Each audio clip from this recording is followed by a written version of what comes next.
Puno ng nyog, nakatumba, tumama yung paa ko. Nagalit yung misis ko sa akin. Sabi niya, oh, tumigil ka na. Parang nasa langit ako ng mga motor ngayon. Pinagpe-pray ko parati kay Lord na maging successful. Wala namang imposible. Basta ginusto mo at pinag-pray mo, ibibigay lahat yan ni Lord. Hi guys! So nandito tayo ngayon sa kakaibang man cave na bibisitahin natin. Ito po ang man cave ni Don Robert. At naimbitahan tayo dito para makita natin ang mga iba't ibang koleksyon niya ng mga motor. Nakikita naman ninyo ang mga brands na meron nasa labas pa lang. Kitang-kita na ang Lambretta, Honda, Vespa at BMW. So na-excite na ba kayong makita kung anong meron sa man cave ni Don Robert? So tara, samahan niyo ako.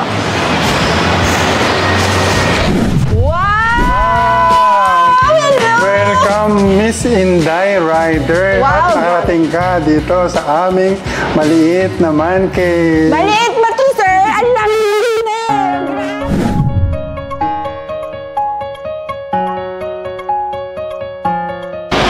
Hi guys! And today is a very special day kasi kakaiba itong araw ko ngayon kasi nagulintang ako sa dami ng motor na nakita ko.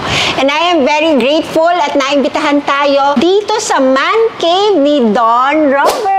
Hello po! Welcome, Miss Inday Rider. Ay, naku, at sir. magandang umaga. Yes. Welcome din sa mga fans mo. Thank you, sir. Ay, dito po, ay talagang nagulat ako, minessage ako ni Don Robert mismo sa aking inbox at iniimbitahan ako dito sa kanyang napakagandang man cave na kaiinggitan ng maraming lalaking rider dyan. This is the very best man cave I've ever seen actually sa ngayon, di ba? Pero yun nga, sir, sobrang thank you din po at naimbitahan niyo ako dito dahil parang nasa langit ako ng mga motor ngayon. Sobrang nakita ko na pagpasok ko pa lang, guys, nakita ko na yung love for motorcycles. Lalo na dito sa mga brands na ipapakita namin sa inyo mamaya, talaga namang pinagkatsagaan talaga ni Don Robert ito. Pero, isa ang gusto kong malaman nila, Don Robert. Gaano katagal nyo po na kumpleto itong man cave ninyo? Siguro, wala pang isang taon. Siguro mga 11 months. 11 Oo, months? nakumpleto ko na to. Siguro sa tulong din ng maraming tao na pupuntahan ko, isa-isahin ko, gano'n. Talagang pinagtsagaan ko na maipon lahat sila. So, to date po, ilan po ang mga motor nyong units dito? Siguro sa ngayon mga 74 na piraso. O, diba 74 in 11 months? Yun doon ako na-believe, sir, eh. Kasi diba para makakolekta ka, marami na tayong mga nakikilalang mga kolektor ng mga different bikes. Pero, it takes a lot of years to collect everything. Pero kay Sir Robert, medyo na-believe talaga ako. So, sobrang dedication niyang mabuo man cave niya. Pero ito nga, sir, ano po yung unang purchase niyong motor dito sa inyong man cave? Ang kaunahan yung 75th edition. Wow! Kailan lang yan, sir, kailan lang. nilabas? Nung kailan lang nilabas. Pagkalabas niya, nagkasunod-sunod na talaga lahat. Yes. Mabilis, gano'n. Sabi ko, ano ba yung magandang mga model? Ano ba yung ibang magandang kolektahin? Yun na nga, dahil sa mga advisor, nakompleto ko naman. Nabili pa isa-isa. Yes. Tapos may mga pinakikiusapan ako mga matatanda, lalo na sa mga classic na baka pwede naman pong makuha namin kasi gusto ko po magkaroon sa Pilipinas ng magandang mga man cave na para maipapakita natin. Kaya po naglagay ako ng bandera ng Pilipinas Yes. para naman malaman nila na nasa Pilipinas talaga tayo, di ba? Kaya yun ang pinagpe-pray ko parati kay Lord na maging successful yung aking collection. Kaya naman, binless naman ako ni Lord dun sa mga pangarap ko at gusto kong mangyari. Yes, sir. Lalong-lalo na nga nung nag-umpisa na akong palapit na ako mag-retire, nung 59 ako, doon ako nag-umpisa, nung nag-60 nga ako, doon na talagang Parang 60th birthday na, sir, na Oo, yun. birthday Parang gift. pina-birthday gift na rin sa akin, ang aking may bahay. Yes. Pagkatapos, binigyan niya pa ako ng retirement pay. Wow! Yun ang pinaka-importante talaga. Kaya kahit papaano, meron akong panggastos sa aking mga Collection. nakukolektang mga motor. Wow, Kaya so- thank you Lord talaga na nagkataon lang talaga, nagkasabay-sabay, gano'n. Sabi ko, wala namang imposible. Basta Yes. ginusto mo at pinag-pray mo, ibibigay lahat yan ni Lord. Di ba? Yes. Kaya natutuwa ako na andito na, nabuo na. Nakikita Di mo ba? na yung pinaghirapan Nakita ko na yung nyo. pinaghirapan ko na ilang taon din ako nagtrabaho. Yes. Tapos sinasabi ko nga, lahat ito pangarap lang. Di ba? Namamangha ako talaga at walang tigil na pasalamat kay Lord na Parang talagang nabuo na to. God is amazing na parang makita mo na did you ever imagine, Don Robert, na makakamit mo tong pangarap mo na ito dati? Na parang imposible kasi nung umpisa, paano mo mabubuo yung dream mo no?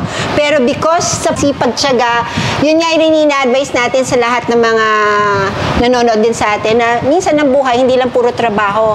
Kumbaga minsan, sa sobrang trabaho natin, nakakalimutan din natin enjoy yung fruits of our labor. So ito na po yung parang the best retirement I think na masasabi ko, Don Robert, na talagang uupo lang dito si Don Robert, makikita lang niya yung mga bikes sa paligid. Masayang-masaya na ang kanyang puso dahil nakikita niya yung fruits of his labor at the same time, yung passion niya for motorcycles.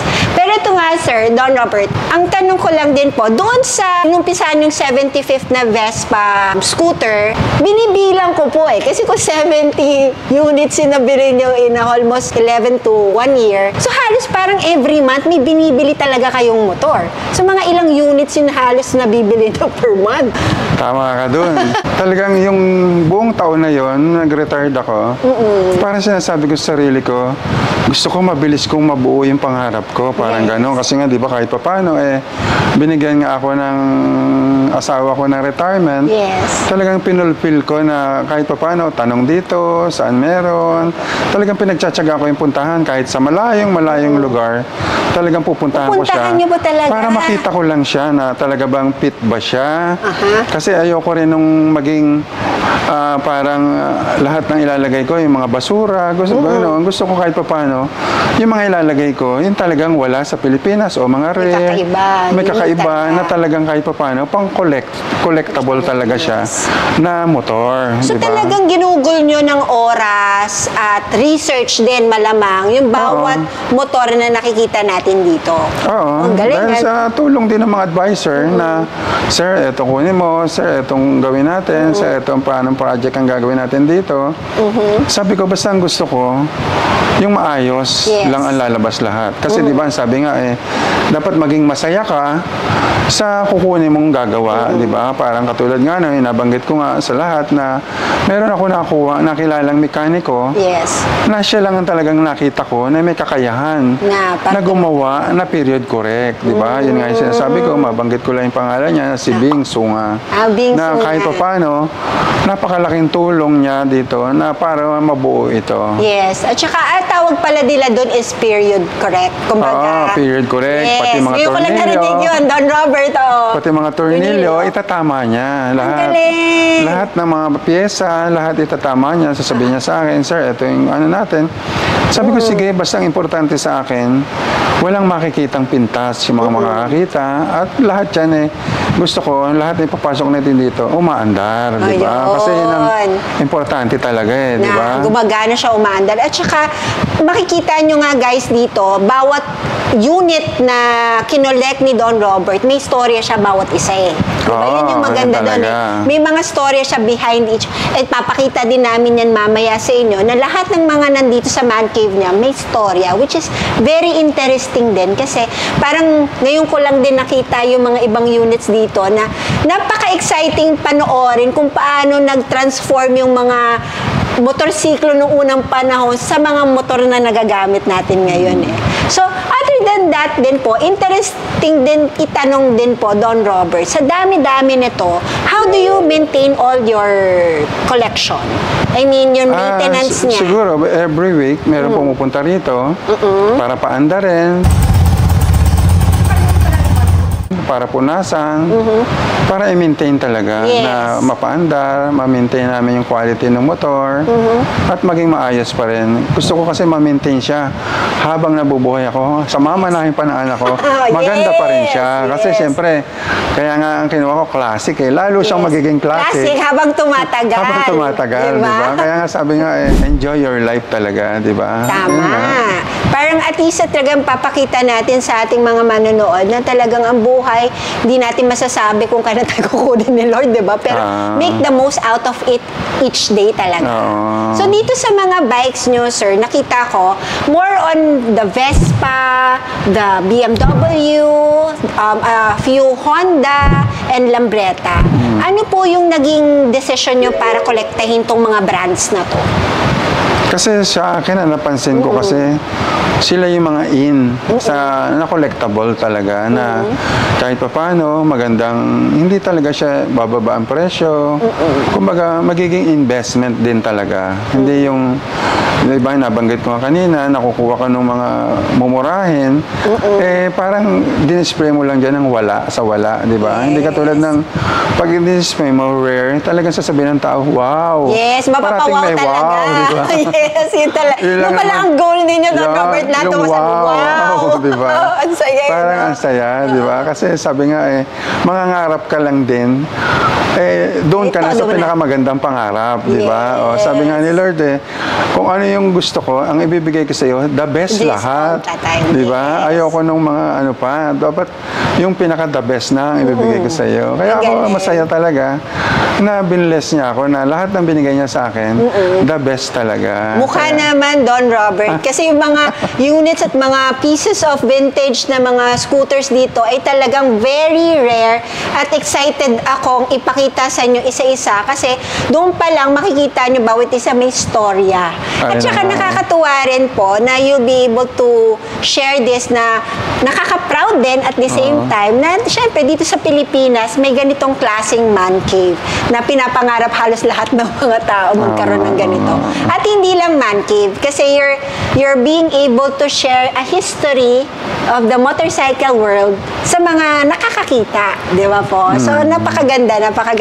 Pero malamang curious din ang ating mga viewers at manonood kung paano po ba kayo nag-umpisa natutong magmotor muna? Nung bata po ba kayo? Nagsuscooter na kayo? O kailan lang po ba kayo natutong magmotor? Siguro last 20 years, nung nabili ko tong security agency na ito, Apo. merong motor nakasama na Honda. Package po ba yun? Oo, parang kasama na siya sa package. Yes.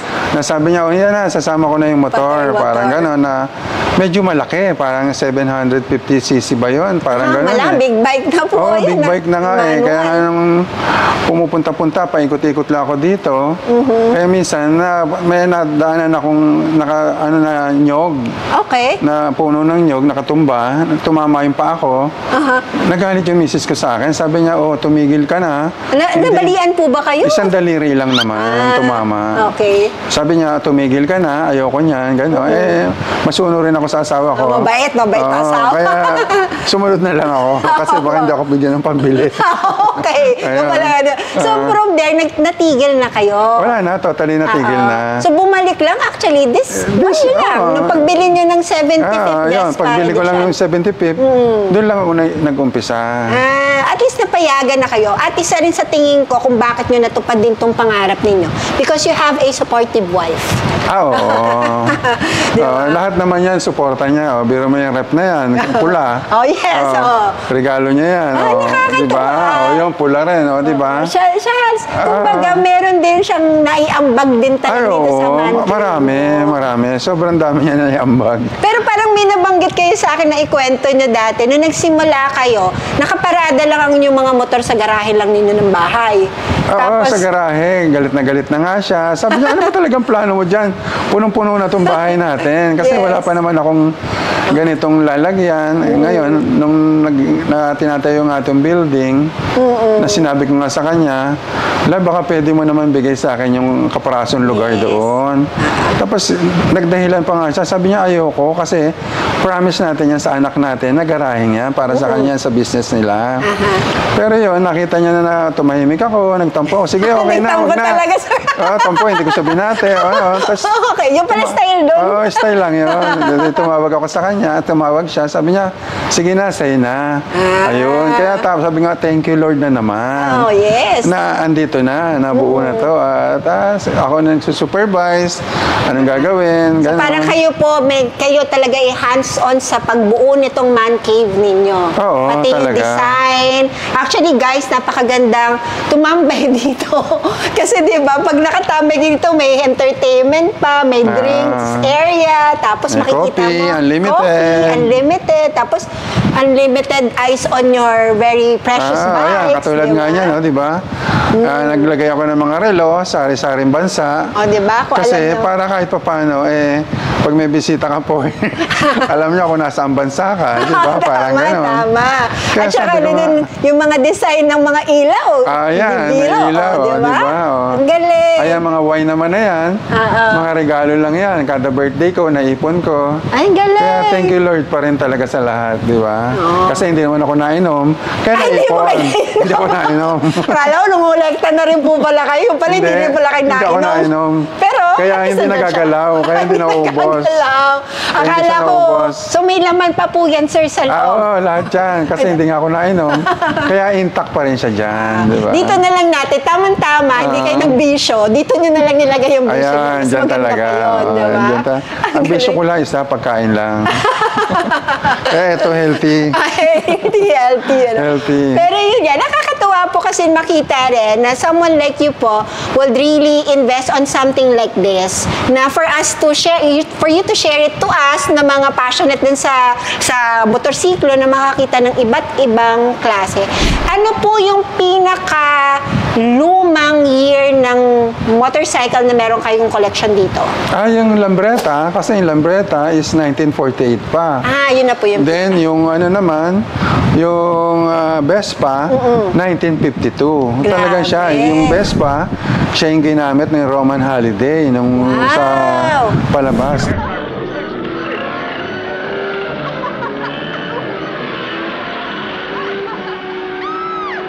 Kaya medyo sikat na sikat siya. Kaya siya yung kinuha ko kasi kahit pa paano, maganda yung history niya. Kasi gusto ko talaga, lahat ng makukolekta ko may history. Yes. Diba? Yun naman maganda sa collection. Dapat lahat may istorya po. Oo. So, sa pagko-collect nyo na ito, so it took you like parang 11 months.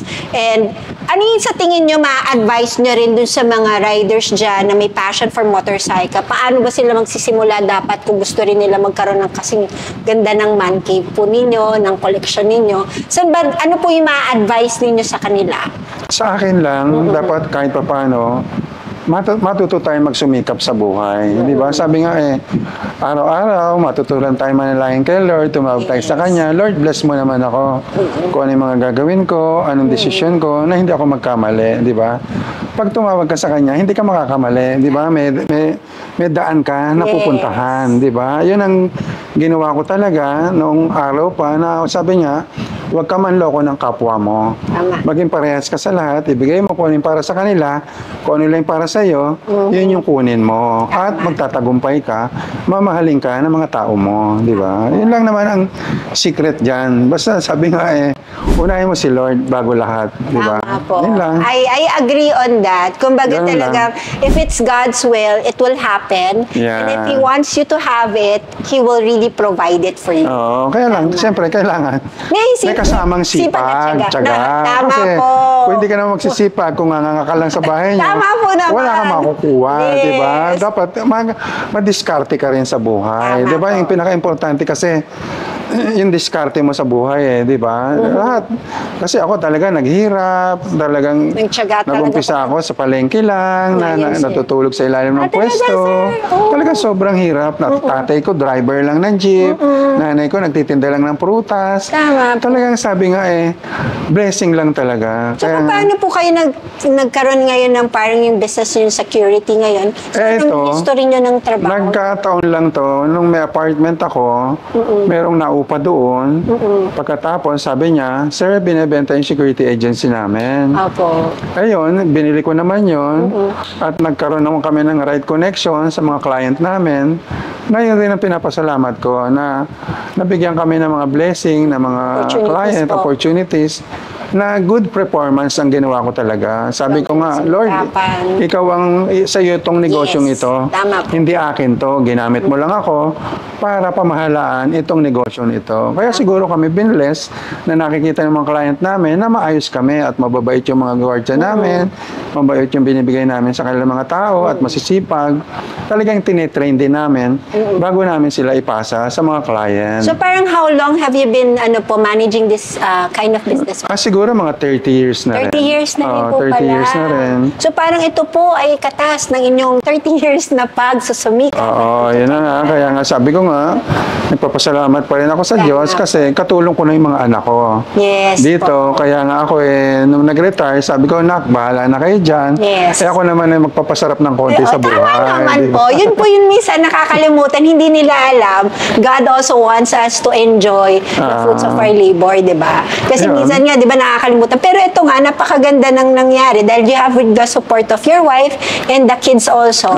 So, ang tanong ko naman ito, since nakita natin tong inyong collection, from today and onwards, ano naman po ang ina-expect natin dito sa inyong man cave? Madadagdagan pa po ba yan? May mga brands po ba kayong gustong maidagdag?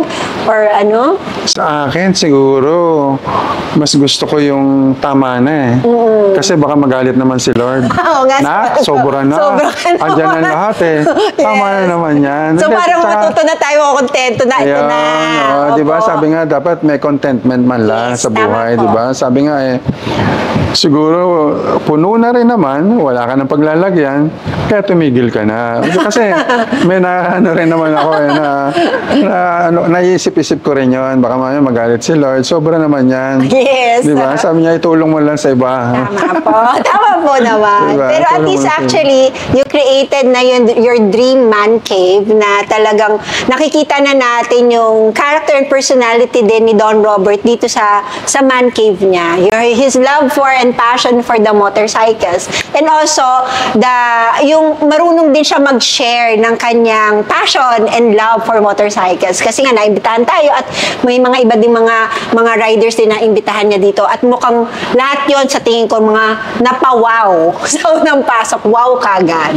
So, yun naman, Don Robert, i-share nyo naman sa amin yung mga pieces of malamang excited silang makita yung kung ano naman ang makikita nila dito sa inyong man cave. Pero bago ako umikot, gusto ko lang ipaalam kay Inday Rider na talagang ipinag-pray ko na gusto ko yung unang mag-interview sa aking babae, si Inday Rider. Salamat Diba? Kasi nakita ko kung mga vlog niya, napapanood ko, siya yung na gusto ko na maunang mag-vlog na babae dito sa aking maliit na man cave. Thank diba? you po. Thank you din po for this opportunity. At ako rin naman, malamang marami na po sa inyong mga viewers ko ang nami-miss na mag-feature ako ng mga iba't ibang klaseng bike. Medyo na-busy po tayo sa tourism. Pero ito yung pagbabalik ni Inday Rider at nabigyan tayo ng pagkakataon ni Don Robert ipakita ang kanyang wonderful pieces of motorcycles na talagang ika-interest nyo at ika-bibilib nyo rin. Mga 946 na tinatawag. 946. Ginawa na handmade. Ang dahilan, guys, kung bakit merong si Man Cave si Don Robert. Dito ako nag-umpisa.